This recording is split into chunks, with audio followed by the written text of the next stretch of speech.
Vamos a iniciar con lo que es la parte del programa de organización y reorientación técnico-pedagógica con énfasis de inclusión.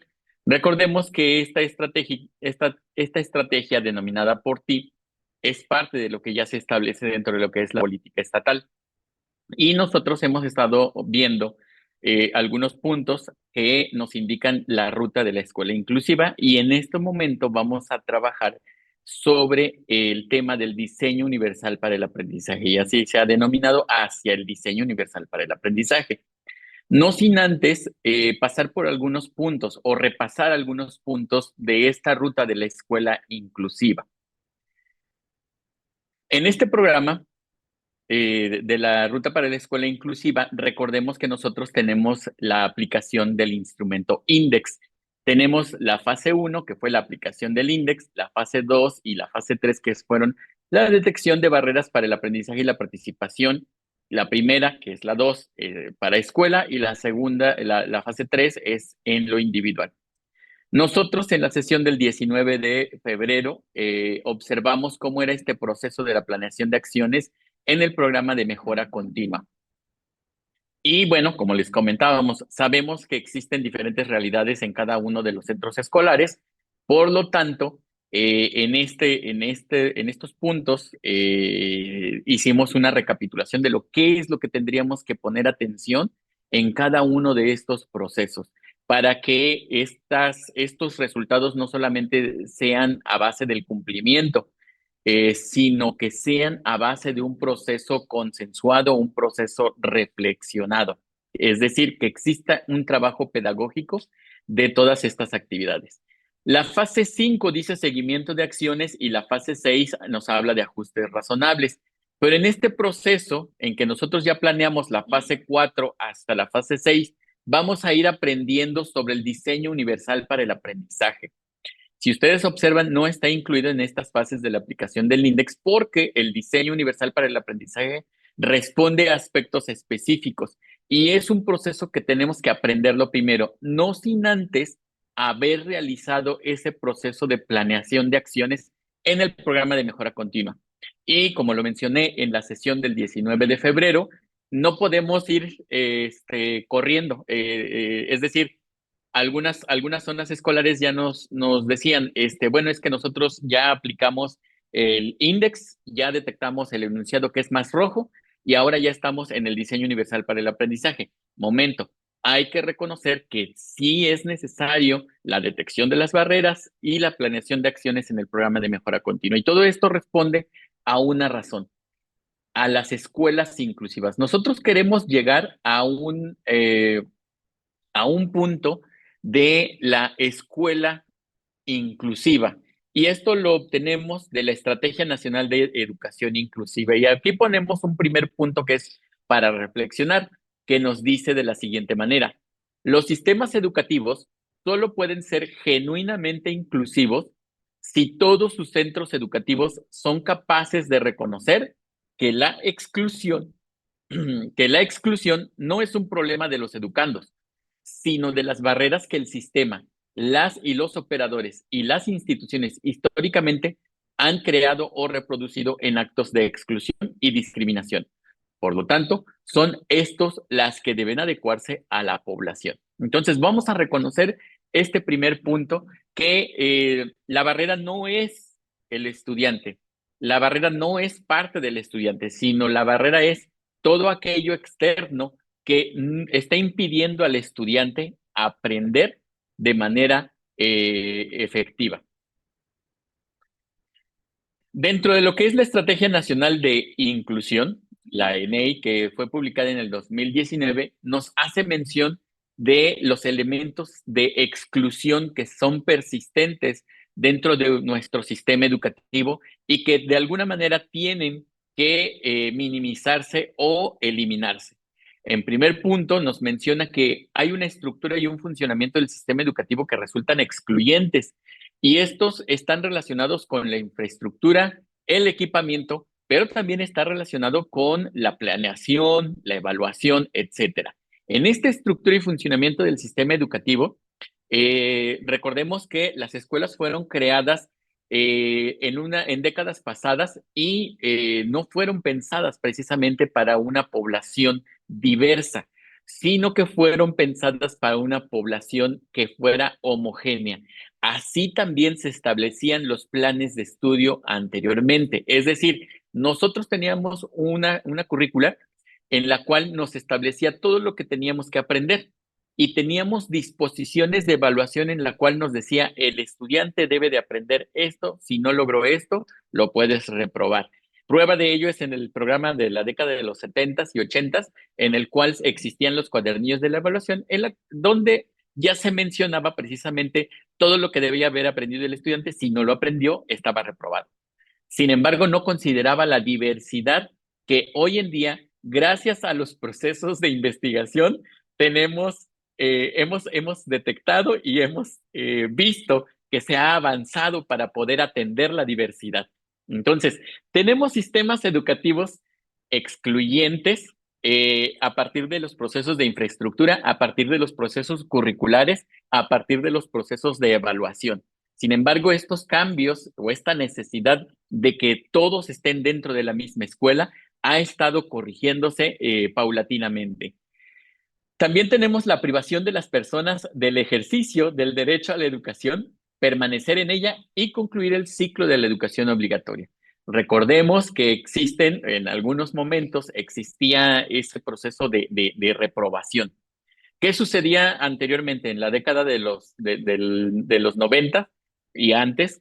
Este, y todavía a principios de los 2000, existía ese elemento en que yo podía reprobar, yo como docente podía reprobar a mis estudiantes. No aprendió, repruébalo. No aprende este estudiante, hay que reprobarlo, hay que bajarle las calificaciones, no aprende, no sabe. Porque teníamos un estándar. Nosotros no pensábamos en la diversidad, no pensábamos que el estudiante tiene diferentes maneras de aprender. Y a medida que nosotros hemos ido avanzando en las investigaciones, nos damos cuenta que los estudiantes son diversos, que la diversidad precisamente es un punto en el cual debemos de considerar para que todos los procesos se vayan planeando. Entonces, anteriormente les privábamos este derecho de permanecer en la educación. Muchos estudiantes que no aprendieron a leer y escribir y que muchas ocasiones lo hacían con métodos muy memorísticos, pues lo reprobaban en primero y volvía a cursar primero y a lo mejor lograba avanzar a segundo y lo volvían a reprobar en segundo.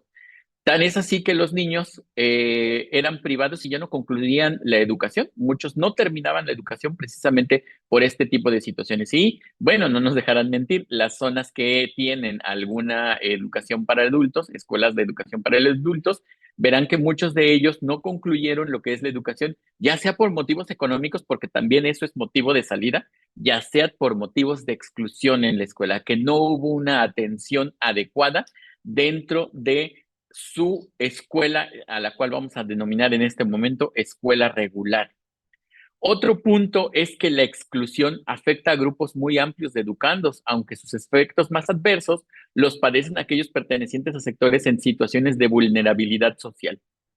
Niños que llegan con una forma diferente de hablar, niños con una orientación diferente, niños con condiciones económicas diferentes, niños con situaciones culturales diferentes. Nosotros estamos viendo que a lo mejor no tenemos los elementos para poder atender este tipo de situaciones. En algunas escuelas todavía se siguen perpetuando aquellos puntos en los cuales vulneran precisamente este derecho de los niños y las niñas de ser tratados igual y sufren algún tipo de acoso. Ese tipo de acoso los obliga precisamente a desertar de la escuela. Y también se manifiesta en forma de barreras para el aprendizaje y la participación en aspectos normativos, organizativos, actitudinales y físicos. Recordemos que ya nosotros hemos hecho esa detección de las barreras y que es muy importante porque entonces estamos viendo cuáles son esos elementos de la exclusión que están presentes o siguen persistiendo dentro de nuestros sistemas educativos y que tendrían que buscar una mejoría dentro de nuestras escuelas. Recordemos que la Estrategia Nacional de Educación Inclusiva, implementada desde el 2019, busca precisamente erradicar toda forma de discriminación, toda forma de exclusión. Y eso es parte de los derechos de todas las personas. Ahora, necesitamos transitar hacia lo que es una educación inclusiva. ¿Y qué es una educación inclusiva? Pues dentro de los rasgos es aquella que puede estar diseñada para acoger a comunidades educativas inherentemente diversas y atender las diferentes expresiones de esa diversidad, no solo las más visibles. Recordemos que muchas veces decimos, nosotros sí somos, somos inclusivos porque atendemos a un niño que tenga una discapacidad física, o somos inclusivos porque atendemos a niños que presentan alguna discapacidad intelectual severa y ya llega a la escuela.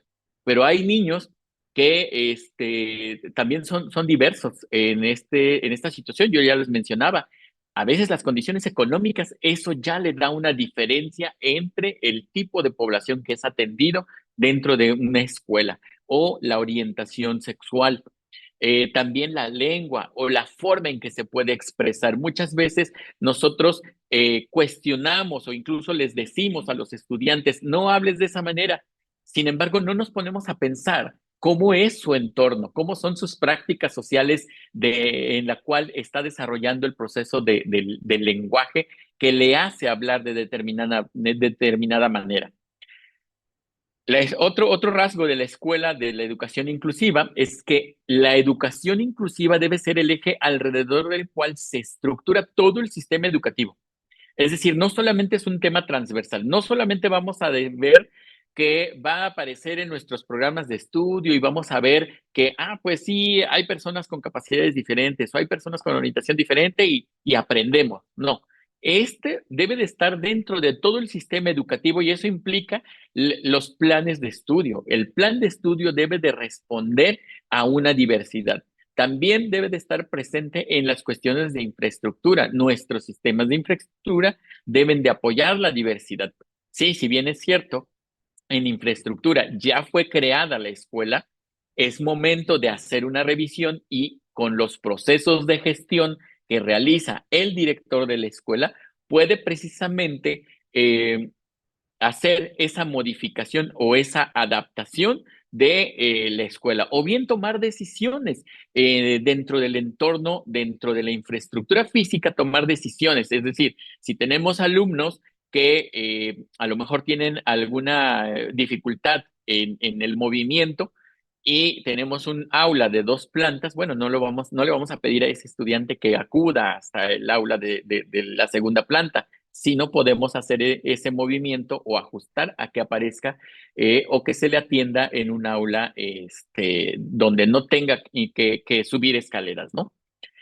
Así que nosotros tenemos que ir pensando que la educación inclusiva debe ser ese eje que puede estructurar todo y al estructurar todo también implica estructurar nuestra forma de enseñar, nuestra forma de planear, de cómo hacemos esa planificación para nuestros estudiantes. También la educación inclusiva promueve una forma de convivencia basada en el valor de la diversidad que ofrece el alumnado y a toda la comunidad escolar oportunidades para aprender a relacionarse con respeto y valorar a todas las personas, a través de la eliminación de estereotipos, prejuicios, segregación, exclusión o cualquier otra práctica discriminatoria. Y en este punto debemos de reconocer que el ser inclusivos, pensar en la inclusión, implica procesos de convivencia en comunidad. Es decir, los estudiantes, vamos a denominarle en este momento regulares, los estudiantes regulares que no presentan algún tipo de discapacidad pueden convivir con una persona que presenta algún tipo de discapacidad. Pero también esos estudiantes que a lo mejor no son tan visibles como aquellos que hablan una segunda lengua o que a lo mejor ya no la hablan, pero dentro de su entorno, su práctica social le hace pronunciar palabras de manera diferente, pueda convivir con personas que dentro de sus prácticas sociales del lenguaje son más comunes dentro de su misma localidad. Entonces podemos ir conviviendo con este tipo de estudiantes y podemos ir aprendiendo unos de otros. Es decir, ¿cómo puedo yo aceptar en el colectivo? ¿Cómo puede aceptar el colectivo a una persona con diversidad? Porque esta forma de apropiación que se da en la escuela también es replicable dentro de la comunidad. Ahora, dentro de la Estrategia Nacional de Educación Inclusiva tenemos algunas acepciones principales de la inclusión. Si bien el tema de inclusión es un poquito complejo, dentro de la Estrategia Nacional tenemos principios o acepciones como lo que son la inclusión es una escolarización de educandos con discapacidad. Y creo que esta es la más común. Casi todas nuestras escuelas tienen esa facilidad de decir, bueno, sí aceptamos con personas con discapacidad y las incluimos, pero va mucho más allá. También la inclusión es como respuesta a los problemas de conducta. Tenemos niños y niñas que a lo mejor mantienen unos problemas de conducta que realmente son, pues no son muy apropiadas dentro de una institución o dentro de una convivencia social. Sin embargo, nosotros tenemos que incluirlos y en la inclusión tendríamos que pensar. Muchas veces tomamos medidas muy drásticas con estos estudiantes y los sacamos de la escuela y les decimos a su mamá que lo inscriban a otra escuela porque aquí ya no lo queremos, porque siempre está generando problemas. Y entonces el niño resulta que es excluido dentro de esta institución y muchas veces es excluido de casi todas.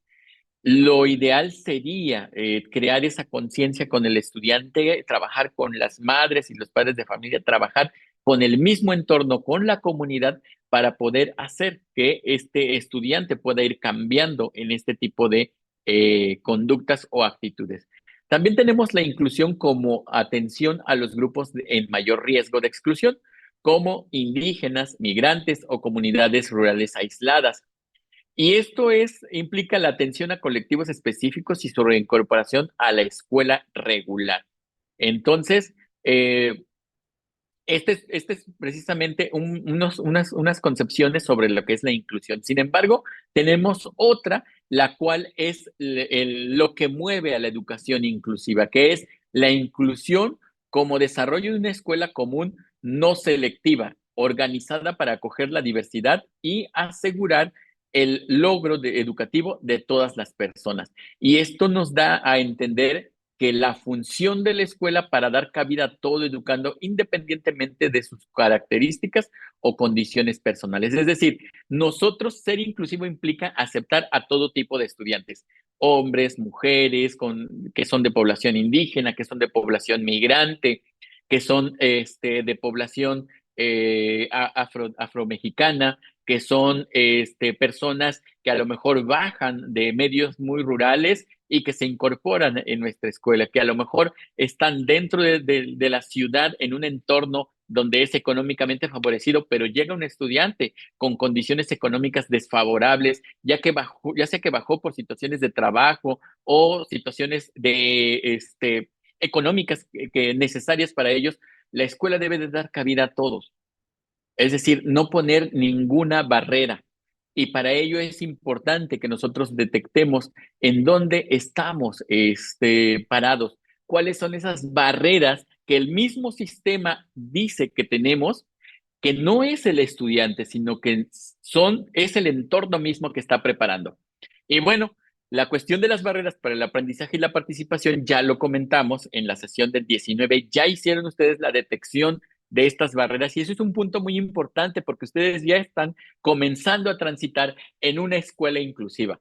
Por lo tanto, estas barreras recordemos que son aquellas que impiden a las personas el acceso, la permanencia, el tránsito, la conclusión o la construcción de aprendizajes relevantes dentro del sistema educativo. Impiden las personas el acceso. Un simple reglamento que a lo mejor ha sido tomado de manera unilateral puede bloquear y puede impedir el acceso a las y los estudiantes. Imaginemos que digan, ahora como reglamento, todos los niños y las niñas van a tener el uniforme de manera obligatoria. Y la asociación de padres de familia dice, sí, maestro, apoyamos su decisión porque es importante que los estudiantes sean reconocidos con el uniforme, bla, bla, bla. A lo mejor antes era muy funcional y antes nos daba esa ventaja. Sin embargo, pensemos en aquellas personas o en aquellos estudiantes que no tienen para comprar el uniforme, porque muchas veces nuestros uniformes son costosos. Si nosotros tenemos como regla que nadie entra si no lleva el uniforme, ya le estamos negando el acceso a este estudiante. Y entonces la misma escuela representa una barrera a partir de una política que está tomando o la permanencia, que el niño se portó mal y ¡zas! Le decimos suspendido 3 días, suspendido 3 días de clases y ya no acude el estudiante. Ahí ya no está permaneciendo y a lo mejor puede hacer que el mismo niño ya no quiera trabajar o ya no quiere estar en el mismo salón de clases. A lo mejor podemos tener el caso de el ambiente que se viven dentro de los salones de clase. A lo mejor hay maestros o maestras con muy poca paciencia y que su forma de dar clases es a gritos. Y en esta forma los niños sienten miedo porque a lo mejor no están acostumbrados a recibir un grito, o a lo mejor sí están acostumbrados a que les grite su papá, pero no una persona externa, ¿no? Entonces, aquí también hace que el miedo ya no quieran estar dentro del salón de clases, ya no quieran acudir a clases. Y muchas veces la solución no es hablar con el maestro y decir, maestro, toma en cuenta tu forma de hablar, modula tu voz, da un mejor trato. Sin embargo, a veces la mejor solución del padre de familia, porque a veces la toma el padre de familia, es lo cambio de escuela para no tener problemas, porque también se ha dado casos donde a veces un mismo padre de familia eh, reporta al docente y dice, es que la maestra grita mucho, asusta a mis alumnos o pone algunos o está con algunas situaciones que realmente siente miedo y no se siente en un buen ambiente. Entonces, muchas veces, cuando el docente es confrontado en esta parte por el director y le dice, ¿sabes qué está sucediendo esta parte? El docente, en lugar de tomarlo de manera profesional, porque somos profesionistas, profesionales, lo que hace es reacciona y entonces comienza a atacar y atacar y atacar al estudiante del cual el padre o la madre presentó la queja. Entonces sí tenemos que ir viendo qué cosas están sucediendo que están impidiendo y que nosotros también somos la barrera, ¿no? Ahora tenemos que las barreras para el aprendizaje y la participación no se refieren a las características o condiciones personales, sino a la inadecuada configuración o respuesta del sistema educativo y del entorno que impiden el cabal ejercicio del derecho a una educación de excelencia, lo que afecta negativamente tanto la trayectoria escolar y el proyecto de vida de las personas como a la sociedad en su conjunto. Es decir, el que el estudiante no tenga dinero para traer el uniforme no es su condición que le impida aprender. Es la política la que hay un error en una política propia de la escuela. Aunque nuestro reglamento, nuestras leyes, nuestras normas nos digan se tiene que aceptar a todo el estudiante, a veces en lo local los mismos directivos, junto con asociaciones de padres de familia, toman decisiones que no están acordes a la norma o al derecho, más que a la norma, al derecho a la educación de nuestros niños y nuestras niñas. En un curso que tuvimos con algunos directivos de nueva trayectoria, se les hablaba mucho de que todas sus acciones y todas sus reglas que pudieran implementar o los acuerdos de convivencia siempre deben de estar basados en el derecho humano a la educación. Cualquier disposición que atente contra ese derecho a la educación, entonces está limitando y está contraviniendo este derecho y es motivo de una de las sanciones. Sabemos nosotros que las barreras las podemos clasificar en estructurales, normativas, didácticas y de acuerdo al índice que ustedes utilizaron, se agregan las barreras actitudinales. Ahora, la educación inclusiva tiene 3 dimensiones. La educación inclusiva tiene políticas inclusivas, culturas inclusivas y prácticas inclusivas. Y como veremos, todas estas se van conjuntando. Por eso pusimos esta imagen, que todas están relacionadas, van relacionadas unas con otras. La dimensión de políticas inclusivas incluye ámbitos desde la planeación hasta la gestión, permeando todas las decisiones en el ámbito pedagógico como el de recursos. Deben plantearse desde la perspectiva de su desarrollo sin anteponer lógicas de carácter administrativo o intereses de grupo. ¿Qué significa esto? Bueno, vamos a hacer en un proceso de planeación o de gestión, vamos a pensar en todos nuestros estudiantes, en que todos los niños y las niñas tengan que ser aceptados en esta escuela. Imaginemos que sucede este diálogo en un consejo técnico. Ah, pero dicen algunos, algún grupo de maestros, no, es que nosotros no sabemos atender a la diversidad, que mándelos a la otra escuela porque la otra escuela sí tiene UCEL.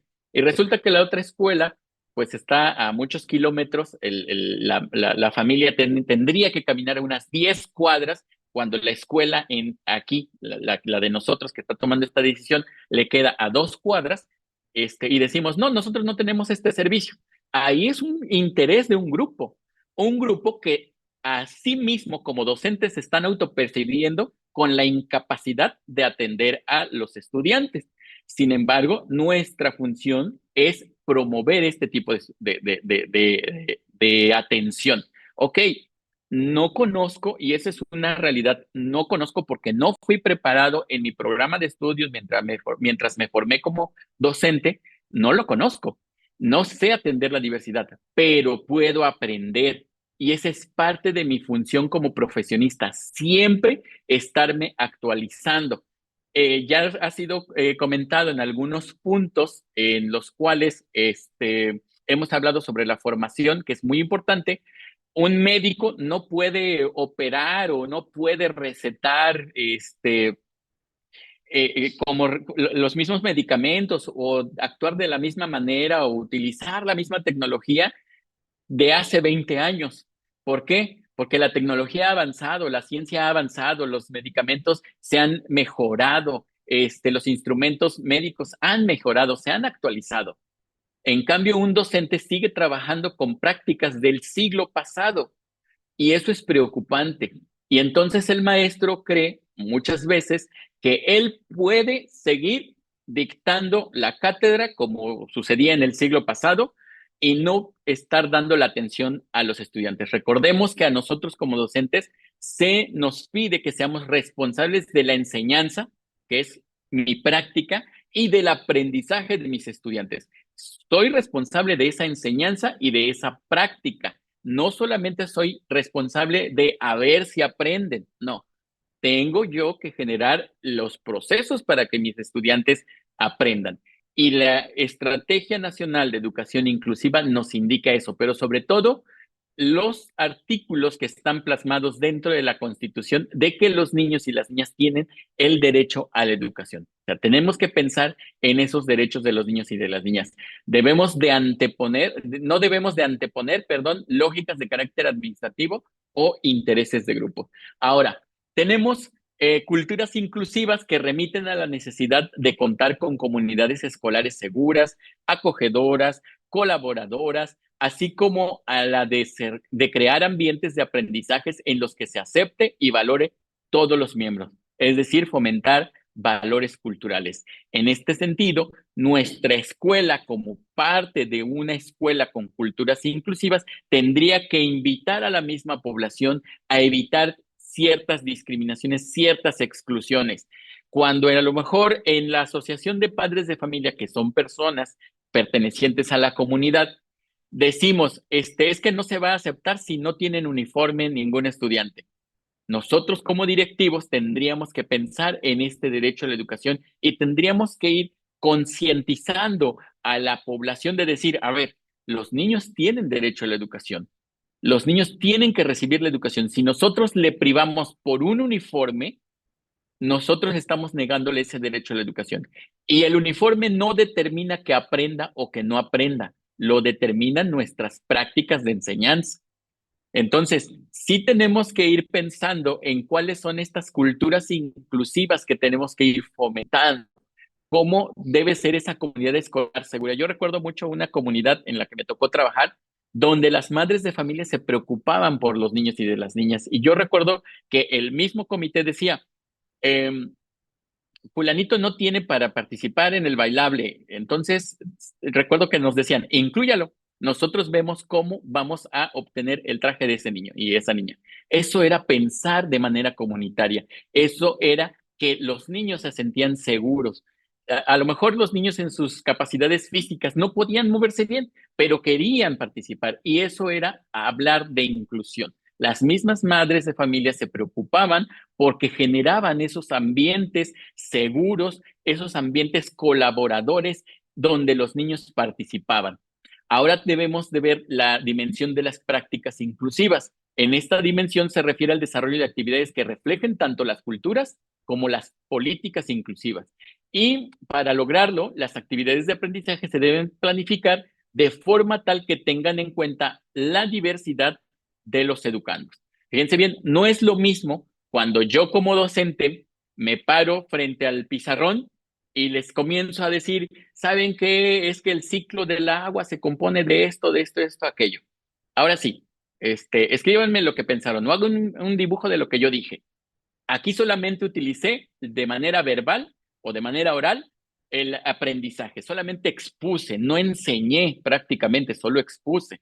Cuando nosotros atendemos la diversidad, a lo mejor puedo decir, a ver, vamos a observar un video donde hablamos sobre el ciclo del agua. No tengo videos, creo un freeze o creo unas imágenes o voy colocando con dibujitos cada uno de los procesos del ciclo del agua o incluso más todavía, tomo rompecabezas o elementos para armar para que mis estudiantes vayan conformando el ciclo del agua dentro de una hoja, dentro de un marco, ¿no? Y entonces ya estoy viendo que los niños no solamente me están escuchando a mí o no solamente escuchan el video, también lo están haciendo, también lo están moviendo, también están ejecutando, están aprendiendo de maneras diversas. Aquel niño que no aprende ahora sí que de oídas, también lo puede aprender haciéndolo o también lo puede aprender viéndolo. Debe de aprender, pero sobre todo debe de estar emocionado para aprender y que eso es lo más importante. Muchas veces eh, eh, algunas madres dicen, es que la clase del maestro es muy aburrida porque solamente habla y habla y habla. Y algunos dicen, no, es que la clase del maestro de educación física es divertida porque los pone a correr, a jugar, etcétera. Si vemos esa diferencia entre las clases de maestros regulares y del maestro de educación física, entonces son puntos que tenemos que poner atención. En estas dimensiones de la educación inclusiva, por ejemplo, en las políticas inclusivas, podemos reconocer los acuerdos de convivencia, las decisiones o acuerdos generados entre diferentes actores, las acciones del programa de mejora continua. Son parte de nuestras políticas inclusivas. En las culturas inclusivas tenemos la participación de las madres y padres de familia, la participación del estudiantado, los acuerdos de convivencia, que también esto es registrado dentro del programa de mejora continua.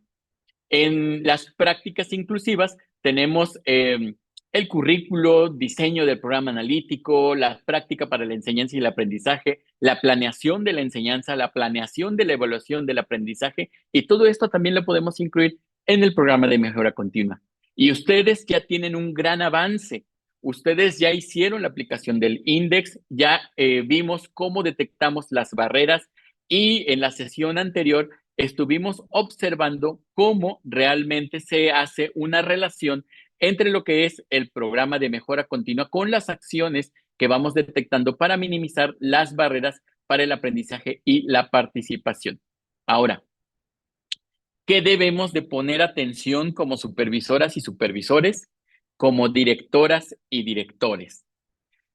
Hay algunos gradientes en los cuales se plantean, por ejemplo, si las y los docentes cuentan con la preparación necesaria para atender a estudiantes con discapacidad, aptitudes sobresalientes, hablantes de lengua indígena o con otras condiciones. O bien, si las y los docentes saben cómo elaborar una evaluación diagnóstica para reconocer la diversidad lingüística, cultural de capacidades, ritmos de aprendizaje, entre otros. O las formas de evaluación del aprendizaje son específicas de acuerdo con las características de las y los estudiantes y tienen un enfoque inclusivo. Yo seleccioné estos tres gradientes. Ustedes en sus resultados tendrían, como zona, tendrían que observar en qué punto se encuentran sus escuelas. Yo tuve la oportunidad de revisar algunos que nos compartieron algunos puntos en algunas zonas escolares y algunas escuelas que también tienen esa habilidad de enviarnos los resultados o compartirnos sus resultados. Y muchos de las escuelas, estos puntos los tienen totalmente verdes. O sea, ellos consideran que están bien en este punto. Recuerden que en la sesión anterior ya se les dijo que si encontramos verdes, muchos verdes, tendríamos que reflexionar si esto refleja la realidad. Entonces, en estos puntos habría que contrastar o confrontar este tipo de información con la realidad. ¿Realmente estoy preparado para enseñarle a un niño de hablante lengua indígena? ¿Cómo lo hago si yo no sé una lengua indígena? ¿Cómo lo hago o cómo me comunico con este tipo de estudiantes o cómo aprovecho esa diversidad en mi grupo para que el niño pueda comprender las instrucciones que voy dando, ¿sí? Entonces, hay que hacer esa revisión en los gradientes para que nosotros podamos ir viendo, ir viendo e ir dirigiéndonos hacia un diseño universal para el aprendizaje. Ahora, también hay que ir revisando cuáles son esos puntos del programa de mejora continua que ya tienen un enfoque inclusivo y que están abonando a estas dimensiones de la educación inclusiva. Yo aquí pongo un ejemplo de los que se abordaron en la sesión del 19 de febrero de algunas acciones que se programan, que tienen ya un enfoque inclusivo. Por ejemplo, si dedicamos media hora en la biblioteca de la escuela para que las y los estudiantes lean temas que realcen el valor de la mujer, bueno, esta ya es una práctica inclusiva. Está dentro de la dimensión de la práctica inclusiva. Pero también conocer las estrategias de trabajo con el eje de inclusión e igualdad de género es parte de mi práctica inclusiva. Yo necesito reforzar estas prácticas inclusivas. O bien, pedirle a una madre o padre de familia que participe en la lectura ya es parte de la cultura inclusiva, porque ya voy a ir viendo tanto, no solamente a la mujer, sino también al hombre. O gestionar ante los padres de familia que los baños tengan un color neutro es parte de nuestra cultura inclusiva, porque la misma escuela o la misma comunidad va a ir dándose cuenta que el color no tiene un género en específico. Establecer los acuerdos de convivencia de manera que tengan perspectiva de género es parte de una política inclusiva. Cuando genero mis acuerdos de convivencia, es la política que yo voy a estar implementando dentro de mi institución. O generar espacios de escuela para padres donde se retome el tema de perspectiva de género es parte de las culturas inclusivas o estoy abonando a esa dimensión de las culturas inclusivas. Recordemos que tenemos que hacer esto y en este proceso del programa de mejora continua es donde nosotros nos encontramos. En este momento ya ustedes, los que ya están avanzando en este proceso, ya estamos revisando las acciones de nuestro programa de mejora continua porque entonces en ese proceso de gestión estoy avanzando hacia una escuela más inclusiva. Pero hace falta más, lo que ya les comentaba, que era revisar cómo son nuestras prácticas. Atendemos a todos nuestros estudiantes, hacemos que todos nuestros estudiantes aprendan, hacemos una evaluación para revisar que todos nuestros niños y nuestras niñas aprendan. Es decir, muchos han de haber observado en algún momento de su experiencia profesional como docentes que hay niños que sí saben, pero cuando enfrentan un examen se ponen muy nerviosos. Entonces, ¿cómo evaluar este tipo de estudiantes? A veces lo hacemos no sé cómo llamarle, pero decimos, no, es que yo recuerdo que Pedrito, pues Pedrito sí participaba cuando le preguntaba en la clase, sí estaba, sí me decía y sí respondía bien, pero ya en el momento del examen, pues ya en el momento del examen ya salió mal. Y entonces digo, no, pues como sí me respondía, le voy a poner un 6. Sin embargo, nosotros sabemos que Pedrito sí respondía, que Pedrito sí había reflejado ese conocimiento, pero cuando se enfrenta a un tipo de evaluación estandarizado como es un examen, ahí ya Pedrito pues ya dice que no, ya no puede, ya a lo mejor se pone nervioso, ya no sabemos. Y para eso tenemos que pensar en el diseño universal para el aprendizaje. El diseño universal para el aprendizaje se refiere a la creación de productos y entornos diseñados de modo que pueden ser utilizables por todas las personas. Y este diseño universal para el aprendizaje no es una metodología, es un enfoque. Y el enfoque implica una manera de ver las cosas, pero sobre todo comprender. Cuando nosotros hablamos de enfoque, decimos, a ver, tiene esta perspectiva y se ve de esta manera. Y así que sobre ese enfoque lo vamos a estar tratando. Si tuviera otro tipo de enfoque, entonces lo vamos a tratar de otra manera. Siempre hay que reconocer el enfoque que existe dentro de las actividades del proceso educativos. Y en este caso, el diseño universal para el aprendizaje es un enfoque que me va a permitir que todos mis estudiantes puedan aprender. Vamos a pasar a la siguiente, donde ya se analiza de manera por colores. Fíjense bien, dice que se refiere a la creación de productos y entornos diseñados. ¿Estos productos cuáles son? Pues mi planeación es un producto. La evaluación, mi evaluación es un producto, es un entorno, es parte del entorno. Mis materiales son productos que voy a diseñar para que mis estudiantes aprendan. Pero nosotros tenemos que ir viendo que estos puedan ser utilizables por todas las personas en la medida de lo posible. Y aquí hago una acotación con diferente lengua, con entorno cultural y social diferente, con diferente género, con diferente orientación, con diferente capacidad o discapacidad, etcétera. Entonces, cuando yo voy a planear, con el enfoque del diseño universal para el aprendizaje, tengo que pensar desde ese mismo momento que voy a generar la planeación didáctica, voy a pensar planeando para todos. Y esto no quiere decir que voy a generar exclusión. Aquí dice, sin necesidad de una adaptación posterior destinada a un público específico. Es decir, que no vamos a generar la exclusión. Esto no quiere decir que yo voy a planear una actividad y dije, pues dentro de mi salón de clases hay un niño que tiene discapacidad visual. No ve y se le tienen que generar las cuestiones por macrotipo. Yo tengo que pensar desde el momento de planear mi clase en esos macrotipos. O a lo mejor en una lengua en braille, si es que el niño es ciego. Tengo que pensar ya desde el momento de la presentación. No voy a decir, pues voy a ver el ciclo del agua, con el ejemplo que les puse anteriormente, voy a ver el ciclo del agua y les voy a poner un video y en ese video, pues ellos van a ver, van a comprender lo del ciclo del agua. Ajá, pero el niño ciego no ve el video, no puede ver el video. Pero sí lo puede escuchar. Ok, lo puede escuchar. Pero a lo mejor tengo un niño sordo, entonces en el video tendría que ir viendo lengua de señas o a lo mejor tendría que ir viendo subtítulos. Es decir, yo ya tengo que ir pensando en este tipo de estudiantes. No tendría que generarles la exclusión cuando nosotros hagamos este diseño. Por eso lo estamos diseñando. Lo estamos creando desde su origen. No estamos haciendo adaptaciones posteriores. Y esto es algo que tenemos que reconocer.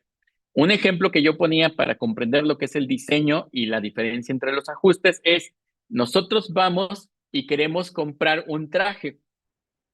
Cuando yo voy a una tienda a comprar el traje ya está hecho. Me lo pongo y la manga me queda muy larga, la bastilla le tengo que doblar. Entonces, para que le compongan la manga, le tengo que mandar nuevamente al sastre y el sastre tiene que hacer el ajuste. El diseño ya está, el diseño fue un diseño estandarizado en un cuerpo regular y que a lo mejor se adaptó a mi cuerpo, pero le tengo que hacer los ajustes porque a lo mejor, pues el botón en la pancita, pues la panza es un poquito más prominente y le tengo que mover tantito el botón, ¿no? Para que estire un poquito, ¿no? Entonces, ahí estoy haciendo ese ajuste. Diferencia es cuando digo, oh, voy a ir con un sastre que me tome todas las medidas, me está tomando todas las medidas, va a tomar el largo de mis dimensiones corporales, va a considerar la pancita que tengo, y entonces sí, cuando salga el producto, yo ya voy a tener un traje a la medida y me lo voy a poder poner bien, no voy a tener que hacer ningún ajuste. En el diseño universal para el aprendizaje es ese traje a la medida que vamos a hacer. Nosotros vamos a pensar en lo que hacen todos, en todos nuestros niños y nuestras niñas. Aparentemente se ve difícil, pero en la práctica ya muchos docentes lo están haciendo. Cuando estábamos iniciando nosotros en estos procesos de aprender sobre el diseño universal para el aprendizaje, yo mandé mensaje a algunas amistades y les preguntaba, oye, ¿cómo le haces tú para atender este tipo de estudiantes? Y entonces muchas de mis amistades, que son maestras y maestros, me decían, no, mira, a veces yo sé que tengo estudiantes así, asado, entonces mi material lo diseño así. Sin darse cuenta, los maestros están haciendo un diseño universal para el aprendizaje. Sin embargo, ellos no los llaman así, ellos le llaman como un ajuste o le llaman como una adaptación. Pero desde el momento en que estás pensando en la planeación, ya estás diseñando Ya es diseño. para que todos aprendan. Este, Otra compañera me decía, mira, a mí me sucedió lo siguiente, yo hice una actividad para aprender a leer y escribir, y en esa actividad vi que fulanito le costó trabajo porque no podía manejar todas las tarjetas. Entonces hice unas tarjetas más gruesas. Ahí ella ya había planeado, ya había hecho su planeación, y lo que hizo ella fue un ajuste con este estudiante para que las tarjetas fueran más gruesas y las pudiera manipular mejor. Entonces, ahí hay una gran diferencia. Cuando pensamos desde un inicio en este diseño, nosotros ya estamos haciendo el diseño universal para el aprendizaje, y así debería de ir enfocada nuestra práctica, pensar en todos desde un inicio. Esto también nos va a ahorrar a nosotros tiempo en ese proceso de enseñanza-aprendizaje. Continuando con esta definición que está en la Estrategia Nacional de Educación Inclusiva, dice que en el ámbito educativo este concepto implica la elaboración e implementación del currículo de los diferentes tipos y niveles educativos. Y entonces viene el diseño curricular. Recuerden que nuestros programas de estudio anteriores eran muy rígidos, muy estructurados. Tenían que aprender los estudiantes lo mismo en el mismo periodo. Hoy en día ya nuestro programa analítico está estructurado a partir de las necesidades, de la problematización de la misma escuela, y decir, partimos de esto porque esto necesitan nuestros estudiantes. Ahí ya se está diseñando el currículo, está diseñando el programa analítico a partir de la necesidad existente de su estudiantado, de su comunidad, de la problematización. Entonces está haciendo un aprendizaje más situado. Bajo los principios de interculturalidad, flexibilidad y contextualización, a fin de que respondan a la diversidad cultural, lingüística y de capacidades inherentes al alumnado. Y esto, bueno, es que atendamos a estudiantes con diferente lengua, entorno, género, orientación, discapacidad, etcétera. También dicen que se enfoca en que los objetivos, contenidos, materiales y evaluación estén dirigidos a todos, mediante múltiples formas de representación, de acción y expresión y de motivación. Esto tendría que ser desde un proceso de planeación, desde un proceso de evaluación, desde nuestros materiales. Todos nuestros materiales, toda nuestra planeación y evaluación debería de responder a esto. Entonces, hasta aquí es este punto del diseño universal para el aprendizaje. Hay un documento que es el que se está manejando actualmente en esta estrategia por ti, que se llama DUA 3.0. En este DUA dice que es un marco para guiar el diseño de entornos de aprendizaje que sean accesibles, inclusivos, equitativos y desafiantes para cada estudiante. Fíjense bien, aquí maneja muchos puntos. Lo primero, que sean accesibles, que sean inclusivos. Hay que ir pensando de nuestro material didáctico o de nuestras actividades de aprendizaje, qué es accesible. Yo ponía un ejemplo hace un momento. La maestra, una compañera que trabajaba tarjetas con palabras en lectura y escritura, pues el niño precisamente por un problema en lo que es la movilidad, no podía agarrar las tarjetas delgaditas. Entonces la maestra lo que hizo fue generarle tarjetas más gruesas para que las pudiera tomar. Entonces aquí el material ya es accesible y este material ya es inclusivo. ¿El material es equitativo? Pregunta, ¿afectará que la tarjeta en más gruesa, por su diseño más grueso para atender a este tipo de estudiante, los otros no lo pueden utilizar? Yo creo que todos lo pueden utilizar. Entonces la maestra ya posteriormente no hacía una diferencia de materiales delgados y gruesos. Todos los materiales eran del mismo grosor porque pensaba en todos los estudiantes. Entonces eran un material más equitativo y era desafiante para cada estudiante. Su objetivo es apoyar la autonomía del estudiante, su capacidad de aprender, de participar activamente en la toma de decisiones al servicio de los objetivos de aprendizaje. Las pautas ofrecen un conjunto de sugerencias concretas que se pueden aplicar a cualquier disciplina o dominio para garantizar que todos los estudiantes puedan acceder y participar en oportunidades de aprendizaje significativas y desafiantes. No que yo no puedo hacer el diseño universal para el aprendizaje en el campo de lenguajes. Sí se puede, es algo que se puede hacer. Que no lo puedo hacer utilizando la metodología STEAM. No, también se puede. Está aplicado y está comprobado porque esto es parte de investigaciones en el cual los estudiantes pueden ir aprendiendo y se puede hacer adaptación en todo tipo de disciplinas, asignaturas o en el caso de nuestro programa de estudios, campos formativos. Ahora, el DUA pretende cambiar el diseño del entorno en lugar de situar el problema como un déficit percibido del alumno.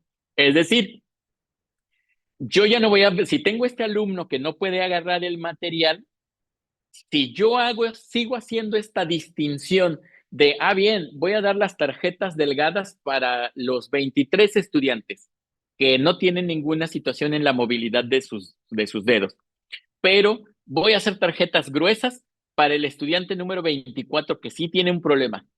¿Qué pensará el estudiante al cual le dieron un material diferente? ¿Qué pensarán todos los demás estudiantes que también a este niño le dieron un material diferente? O sea, pueden generar situaciones emocionales y que esto va generando un tipo de, en la cuestión emocional, se sientan excluidos o los mismos estudiantes puedan ver que a él se le tiene que dar un trato diferenciado. ¿Qué sucede si en este diseño del entorno yo hago el material igual para todos mis estudiantes? Porque el que tenga este grosor, el material, a que tenga el grosor de una hoja, a los otros estudiantes no les va a afectar en nada. Pueden seguir utilizando el material. Y entonces ahora sí tenemos el material diseñado para mis 24 estudiantes sin hacer distinción de uno u otro. Cuando los entornos están diseñados intencionalmente para reducir las barreras, cada estudiante puede participar en un aprendizaje riguroso y significativo. Y entonces, cuando yo doy el mismo material a todos, estoy siendo más justo para todos y estoy evitando este proceso de la exclusión. Ahora, el diseño universal para el aprendizaje se basa en el hallazgo más ampliamente replicado en la investigación educativa. Los estudiantes son muy variables. Ningún estudiante aprende de la misma manera. Todos los estudiantes, aunque a lo mejor algunos compartimos puntos muy similares, otros aprenden de manera distinta. Anteriormente estábamos acostumbrados a un estereotipo de estudiantes. Debíamos lograr un mismo objetivo e incluso se nos daban estándares de desempeño o perfiles de egreso muy generalizados en los cuales sobre esa norma tendríamos que seguir. Si nosotros no cumplíamos eso, éramos malos estudiantes o teníamos malos estudiantes y entonces generábamos la exclusión. Hoy en día debemos de pensar que todos mis estudiantes son muy variables, pero eso no quiere decir que ahora no vaya a dar la atención, porque recordemos que a mí como docente se me está instruyendo en dar la atención a la diversidad de diversidad la diversidad que existe en los estudiantes. Y hay una pregunta, hago un alto aquí, dice, entonces el docente triplicaría el trabajo de planeación, puesto que tendría que diseñar objetos de aprendizaje para cada uno al ser universal, se homogenizan los aprendizajes. La pregunta, hace un rato yo les decía, les hacía un ejemplo de un sastre. Hay un sastre, hay una tienda comercial que ya me da el traje de manera estandarizada, pero yo tengo que mandar a hacer los ajustes. Hay otro que me da, que me hace el traje a la medida.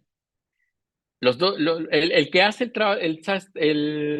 la empresa que tiene los trajes de manera estandarizados, seguramente tiene una producción o una maquila, o no sé cómo llamarle, una producción que ya saca los diseños en masa. Pero el sastre que realiza ese trabajo a la medida, él se ha especializado para eso. Nosotros somos docentes y nosotros nos hemos especializado en la planeación del aprendizaje. Ese es nuestro trabajo, al menos a mí mucho tiempo me lo repetían en la normal. Tu planeación debe ir primero, antes de irte a la práctica, tienes que entregar la planeación. Y yo me acostumbré a planear en toda mi experiencia profesional, siempre lo hice. Entonces, la pregunta es si se triplicaría. No, porque desde el mismo momento en que estás diseñando, estás pensando ya para todos. Y yo les ponía un ejemplo. Si yo digo, voy a hacer material didáctico para los niños toman, que no tienen problemas en tomar la hoja, y voy a hacer un material didáctico para alumnos que tienen que tomar objetos más gruesos, pues mejor hago objetos más gruesos para todos. Y esto no es explicar el trabajo, es solamente lo eficiente. Es decir, ya hago un mismo material para todos los estudiantes. Y entonces vamos a ir pensando en todos nuestros alumnos desde el momento de la planeación didáctica. Así que si tenemos una planeación que la compramos, si tenemos una planeación que nos dio Educa, si tenemos una planeación que bajamos del Internet, pues realmente esas no nos van a funcionar mucho. Y entonces ahí sí el docente tendría que leerlas y hacer sus ajustes. Aún así, desde antes de que implemente las acciones de formación o las acciones de enseñanza con sus estudiantes, él tiene que pensar cómo hacer este diseño universal en la implementación del trabajo. No hacer un ajuste posterior, porque entonces no está pensando en ese diseño universal para el aprendizaje. Y nosotros, cuando planeamos desde un principio, ya estamos haciendo este trabajo. ¿Qué vamos a hacer? Solamente planear pensando en la diversidad, y para ello implica mucho nuestra creatividad como docente. Esa es la apuesta que se tiene para el docente, que realmente sea un profesional en la enseñanza y no como hemos sido en otros programas, un replicador de currículo. ¿Sí? Ahora, continuamos. Dice que el diseño universal para el aprendizaje se nutre de una variedad de investigaciones que incluyen los campos de la neurociencia, las ciencias del aprendizaje y la psicología cognitiva. Es decir, todas estas investigaciones que han florecido dentro de las últimas décadas nos están dando precisamente esas pautas de cómo va aprendiendo el niño y la niña. Anteriormente sí teníamos investigaciones y teníamos lo que es la parte de la psicología cognitiva, pero no teníamos más avances y creíamos que los niños y las niñas deberían de estar estandarizados. Pero ahora con este auge y esta comprobación científica, ya vamos viendo que el aprendizaje es variable y que sí es posible hacer un diseño universal para el aprendizaje pensando en todos nuestros estudiantes. Nos menciona que la versión actual del DUA, que es la versión 3.0, se basa en iteraciones anteriores y enfatiza el abordaje de barreras arraigadas en prejuicios y sistemas de exclusión. Es decir, que estas prácticas que se están observando, que han sido de manera constante y que estas prácticas han sido de manera eficientes, están implementadas dentro de las directrices del DUA y la versión 3.0, que más adelante las veremos. Ahora sí, tenemos estas directrices. El DUA se estructura de tres principios. Este es un esquema, me parece ser que ya fue enviado a las zonas escolares, no recuerdo el dato, si no, de todas formas, este es un documento que se les tendría que enviar en esta sesión de Consejo Técnico Escolar. Viene el DUA de 3.0 y nos dice que en los principios son buscar múltiples formas de compromiso, motivación o emoción. Y ahí, en el video del doctor Almeida, que aparece en la Secretaría de Educación de Veracruz, si ustedes dan una revisadita a la página de la Secretaría de Educación, en el espacio dedicado al programa Por Ti, ustedes verán el video del doctor Almeida y él dice una frase muy importante: la actividad docente que motiva genera mayor aprendizaje. Este es uno de los cambios del DUA con respecto a las versiones anteriores. Anteriormente se empezaba por el proceso de representación, pero en los avances de la investigación se han dado cuenta que la motivación, el compromiso, la emoción es lo que genera mayor aprendizaje. Y lo vemos muy claramente. Hace un rato ponía el ejemplo de el maestro de educación física y un maestro regular. Imaginemos un salón de un maestro regular que siempre está sentadito en su escritorio, que siempre está leyendo desde su escritorio lo del libro y que los niños están sentados en filitas. Ahora imaginemos al maestro de educación física que empieza a hablarles, empieza a decirles esto, los pone a correr, los pone a jugar, agarran un globo, lo están pegando, están pateando, se están comunicando. ¿En dónde hay mayor motivación?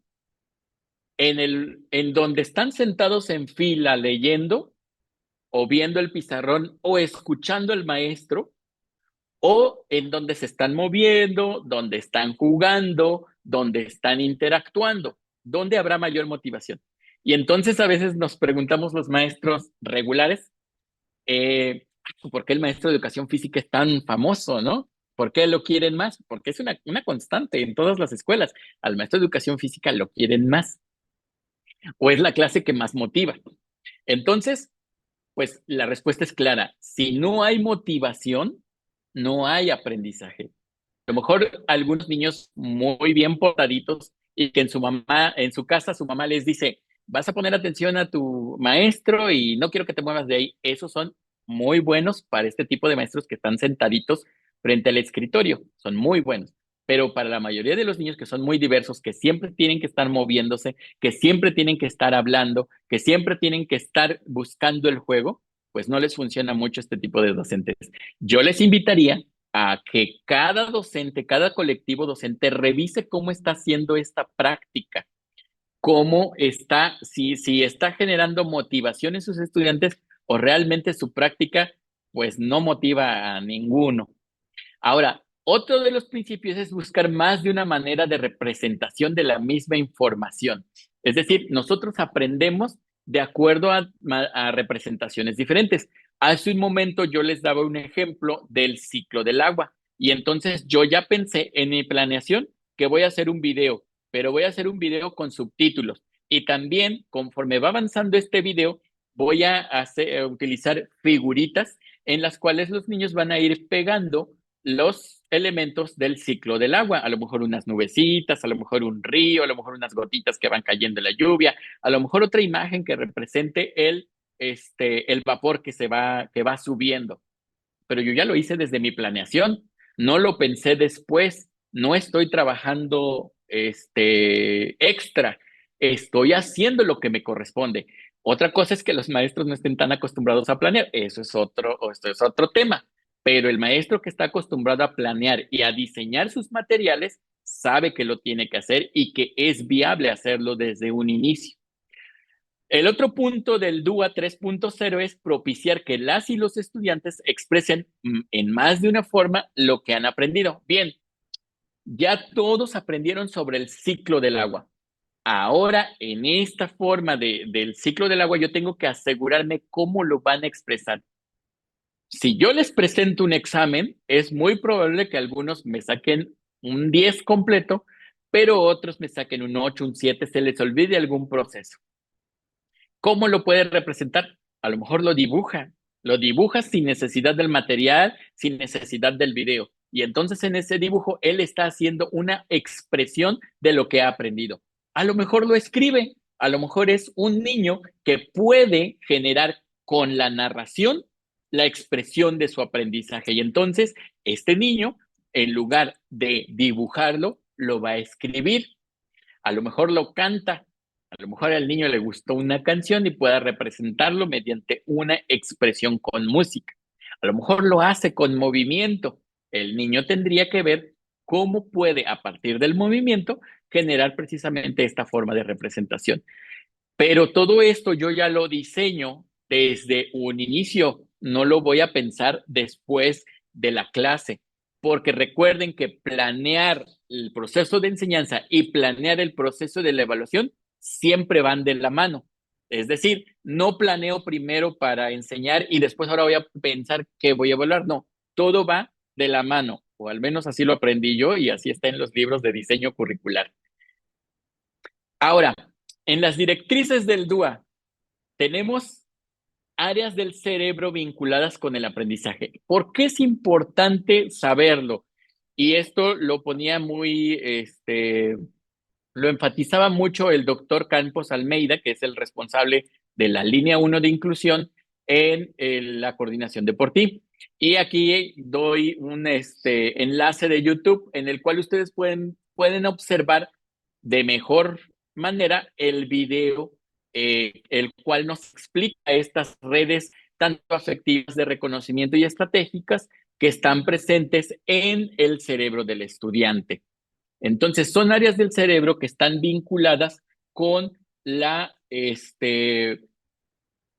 con el aprendizaje. Y bueno, hago un alto aquí para leer esta parte del mensaje porque si no se me están acumulando. Dice, el DUA promueve las múltiples formas de representación, acción y participación. Efectivamente, eso es lo que yo les mencionaba en la diapositiva anterior, que promueve muchas formas de representación, de acción y de participación. Tenemos que pensarlo, pero tenemos que pensarlo desde su origen. Eh, Dice en la parte de la zona 31, creo que deberían de haber asesores que tienen experiencia en la elaboración y aplicación de esa herramienta. Es necesario que todas y todos nos preparemos en este proceso de diseño universal para el aprendizaje. No solamente dejárselo a algunos asesores específicos. Sí tenemos que prepararnos todos porque estamos en ese inicio del conocimiento, pero hoy en día todo está aquí en el celular. Yo puedo googlear y buscar DUA 3.0 y buscar videos de apoyo y me puedo formar. Estamos en un proceso donde la información está a la orden del día, y que la podemos poner. Y una de nuestras competencias o nuestras habilidades como profesionales es precisamente la autoformación. Entonces, continuamos con este punto. Vamos a ir viendo las redes afectivas. Estas redes afectivas se encuentran en el sistema límbico. Es el que se encarga de recibir las emociones. Y aquí hay un punto importante, que las emociones garantizan el aprendizaje. Y ya les comentaba yo el ejemplo del maestro de escuela regular con el maestro de educación física. Si el niño está emocionado que va a salir, que va a jugar y que sabe que ese día en la escuela va a patear la pelota o va a jugar con un globo o va a jugar a corretearse con sus compañeros porque se van a quitar el pañuelo, que son actividades que luego hacen los maestros de educación física, ese día no va a faltar a la escuela. Pero si sabe que ese día va a estar sentado detrás de su compañero y la maestra cada rato les va a estar diciendo, cálmese, cálmese, ¿no? O que la maestra va a estar hable y hable y hable y que ni siquiera van a tener material porque van a tener hojas impresas, que últimamente se han popularizado mucho las fotocopias, van a tener hojas impresas, pues es posible que ese día sí falte porque no hay una motivación. Entonces, las emociones garantizan el aprendizaje. Y las emociones en esta parte son dinámicas para motivar, emocionar y comprometer. Cuando estamos emocionados, nos comprometemos en ese proceso de aprendizaje y el contenido que permanece es el que emociona. Y entonces aquí podemos reflexionar, hay que reconocer en qué situación me generó una emoción que me hizo tener un aprendizaje permanente. ¿Qué es lo que sucedió en mi experiencia que yo tuve un acercamiento con una emoción, un aprendizaje relacionado con la emoción y hasta el momento lo he aprendido. Y hay emociones también malas que a lo mejor alguien dice, pues nos dieron nuestros cuerazos para aprendernos la tabla del 5 del 9 que era la más difícil. Bueno, es una emoción mala, ¿no? O sea, te recuerda la tristeza, pero lo aprendiste. Sin embargo, no debemos de tener esas emociones más, negativas, sino debemos de generar un ambiente de aprendizaje positivo. Y entonces tenemos aquí algunas opciones para el diseño de aceptación de intereses, como por ejemplo, optimizar la elección individual y la autonomía, optimizar la relevancia y el valor de la autenticidad, fomentar la alegría y el juego o abordar prejuicios, amenazas y distracciones. Esto es en cuanto al acceso. En cuanto al apoyo, podríamos aclarar el significado y el propósito de los objetivos. Cuando nosotros aclaramos este significado y los propósitos, pues los niños y las niñas aprenden mejor. Optimizar el desafío y el apoyo. Fomentar la colaboración, la interdependencia y el aprendizaje colectivo. Fomentar la permanencia y la comunidad, ofreciendo retroalimentación y orientando la acción. Podemos, en el caso de la función ejecutiva, reconocer expectativas y creencias y motivaciones, desarrollar conciencia de sí mismo y de los demás, promover la reflexión individual y colectiva, fomentar la empatía y las prácticas restaurativas. Entonces, todo este tipo de procesos que implican lo afectivo, vamos a ir trabajándolas. A veces simplemente con un reconocimiento al estudiante en que su respuesta fue aceptada y fue acertada, lo motiva y lo emociona y le genera ese aprendizaje.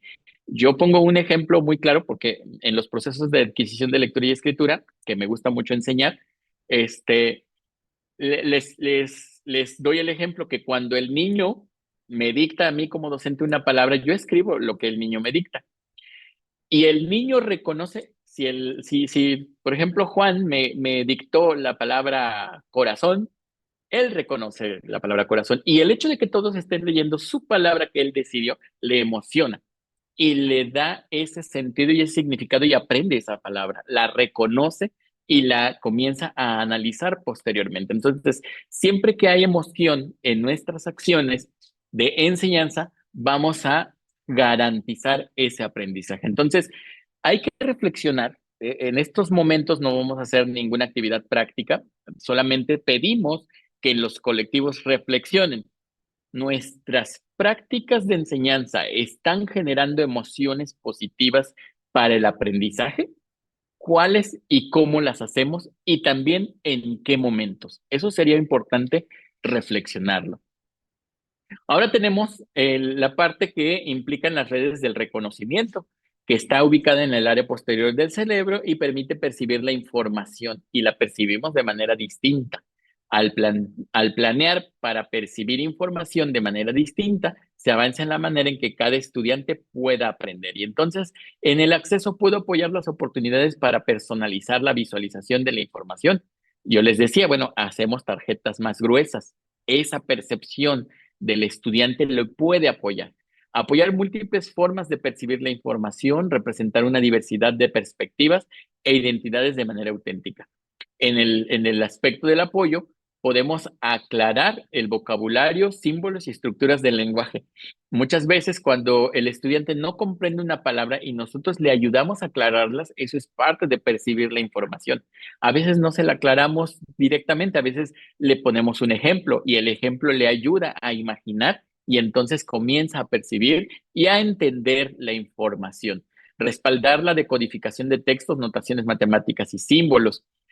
Y recordemos que en el aprendizaje de las matemáticas, el material didáctico es fundamental. No es lo mismo que yo le diga, le enseñe al niño un algoritmo convencional inmediatamente a que se lo enseñe cómo se va generando ese proceso de suma y resta y por qué hay que agregar o por qué hay que llevar o por qué hay que pedir prestado en algunos casos, ¿no? Todo eso, si se hace con material didáctico, que es una representación y una decodificación, el niño lo va comprendiendo. Entonces hay que pensar en nuestras prácticas, cómo apoyamos a nuestros niños a decodificar, a entender esa representación en cualquier área que estemos estudiando o en este caso en cualquier campo formativo. Hay que cultivar la comprensión y el respeto entre idiomas y dialectos, abordar prejuicios en el uso del lenguaje y los símbolos, ilustrar a través de múltiples medios o en la función ejecutiva, Podemos conectar el conocimiento previo con el nuevo aprendizaje, resaltar y explorar patrones, características críticas, grandes ideas y relaciones, cultivar múltiples maneras de conocimiento y darle sentido y maximizar la transferencia y la generalización. Por último, tenemos las redes estratégicas que pertenecen al lóbulo frontal y eso nos ayuda a la toma de decisiones y del movimiento. Dice que el movimiento contribuye a la plasticidad neural básica para el aprendizaje y nos apoya con funciones ejecutivas como planear, organizar, mantener la información en la memoria y también controlar nuestros impulsos. Recordemos que todos los proyectos que se están trabajando en los libros de texto pertenecientes a la nueva escuela mexicana implica precisamente un proceso de planeación y organización de la información. Y es precisamente estos procesos de planear, que los estudiantes participen en esa planeación y organización de las actividades, es imprescindible para que el alumno aprenda. En algunos compañeros o en algunas zonas, cuando se abordan este tema sobre los proyectos, nos preguntan, oigan, ¿y podemos hacer nuestros propios proyectos? Y yo siempre les digo, sí, pero nunca olvide que el proceso de planeación del proyecto debe de involucrar a los estudiantes y siempre utilice un organizador de ideas para que el estudiante sepa cuál es el paso a seguir. Esto va ordenando precisamente el pensamiento y va haciendo que esa memoria pueda funcionar de manera ejecutiva. Y entonces, en este punto de las redes estratégicas, en el acceso podemos ir viendo que podemos variar y respetar los métodos de respuesta, navegación y movimiento, optimizar el acceso a herramientas accesibles, así como herramientas de asistencia accesibles. También en el proceso de apoyo podemos usar múltiples medios para la comunicación, usar múltiples herramientas para la construcción, composición y creatividad, desarrollar fluidez con apoyo gradual para la práctica y el desempeño, abordar los prejuicios relacionados con los modos de expresión y comunicación. También en la función ejecutiva podemos establecer metas u objetivos significativos, planificar y anticipar desafíos, organizar la información y los recursos, mejorar la capacidad para dar seguimiento al progreso y desafiar prácticas excluyentes. Hasta aquí todo esto es un proceso teórico que es importante conocerlo y a lo mejor podríamos abordarlo más. Cada uno de ustedes tendrá la oportunidad de aportar en sus colectivos con directores y los mismos directores con sus docentes a través de esa búsqueda de información de manera particular en la cual podemos reconocer o aprender cómo estamos tomando en cuenta esos procesos neuronales en el aprendizaje de mis estudiantes. Por último, para reflexionar, bueno, antes del último, dice que en la medida que una o un docente se familiariza con el diseño universal para el aprendizaje, que sirve además para trabajar todas las metodologías sociocríticas de la NEM, la o el docente descubre cómo puede planear, intervenir y evaluar a las múltiples formas que existen en el alumnado para motivarse, percibir y expresar lo aprendido. Y esto, maestras y maestros, es algo que ya lo están haciendo las maestras y los maestros. Ningún maestro, o al menos de los que sí se preocupan por sus estudiantes, ningún maestro que esté preocupado por sus estudiantes y pensando en su planeación, su material didáctico, está exento de esto. Ellos ya hacen esos ajustes y ya piensan desde el momento en que planean, piensan para el niño que no aprende de esta manera y lo hace de otra forma y también ajusta esta misma actividad para todos sus estudiantes. Ya lo hacen.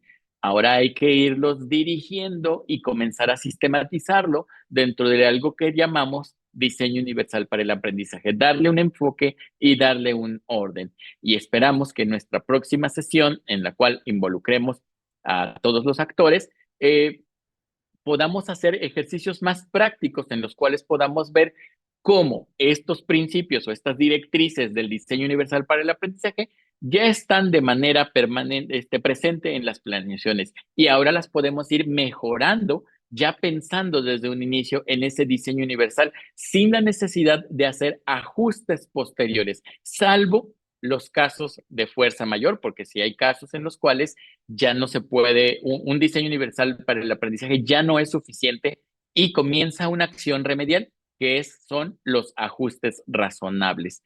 Por último, una imagen que ha circulado desde hace mucho tiempo, en el cual dice la niña, le pregunta, ¿Cómo sabe que tengo una dificultad de aprendizaje? Tal vez usted tiene una dificultad en la enseñanza. Y esto es para ponernos a pensar cómo estamos trabajando con nuestros estudiantes. ¿Realmente sabemos reconocemos que ellos tienen una dificultad de aprendizaje o realmente si hacemos una reflexión sincera de nuestra práctica, podemos reconocer que tenemos alguna dificultad en la enseñanza? Y si tenemos alguna dificultad en la enseñanza, ¿qué estamos haciendo para poder superar esta dificultad?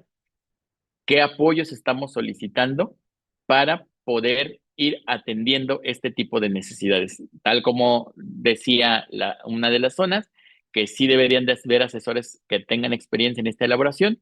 Es muy importante que todos los equipos técnicos en las zonas escolares y también en los niveles educativos podamos ir aprendiendo, reaprendiendo este proceso de diseño universal para el aprendizaje e ir apoyando precisamente a la colectividad del docente que se encuentra en el aula y que precisamente presenta este reto hoy en día y que sé que como todos los retos que se nos presentan a las y los maestros, los vamos a saber enfrentar con mucho éxito. Muchísimas gracias, maestras y maestros. Hasta aquí mi participación de la parte de por ti en el aspecto de la línea 1 de inclusión